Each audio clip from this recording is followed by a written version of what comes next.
দেখুন, লোকটি তার পোষা বানরটিকে নিয়ে আসলো খেলা দেখানোর জন্য।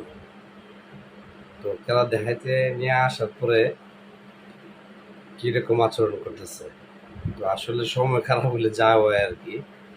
তো আসলে খেলা দেখাইতে যাইতেছে, আর এই লোকটির উপরেই তার পোষা বানরটি ঝাঁপিয়ে পড়তেছে বারবার।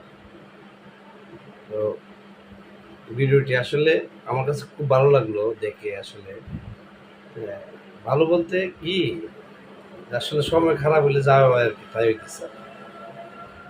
তো লোকটি তো কত শখ করে বাসার থেকে এই বানরটিকে নিয়ে আসলো যে খেলা দেখাইবো, কয়টা টাকা ইনকাম করতে পারবো।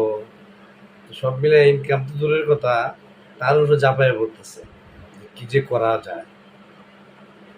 কি আর করবে সে, খেলা দেখাইবো না নিজের জান বাঁচাইবো, এই নিয়ে কবার দেখেন তার উপরে চাপায় পড়ছে বানরটি। তো আমরা আসলে যারে বেশি আদর করি বা যারে পুষ মানাইতে যাই, সময় হইলে অসময় হইলে কারো সময় খারাপ দিলে তখন দেখবেন না লোকটাও চেঞ্জ হয়ে যায়। তো সে তো পশু, মানুষই অনেক সময় চেঞ্জ হয়ে যায়।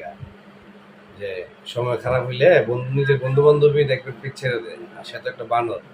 তারা যতই পুষ মানাক, যারা যতই আদর করুক, যতই খাওয়াক, বুঝলি সময় মতো আইসা তো আর ইনকামও করতে দিল না, আবার তার উপর ঝাঁপাইয়া পড়তেছে। যাই হোক, ভিডিওটি ভালো লাগলে সবাইকে শেয়ার করে দিন।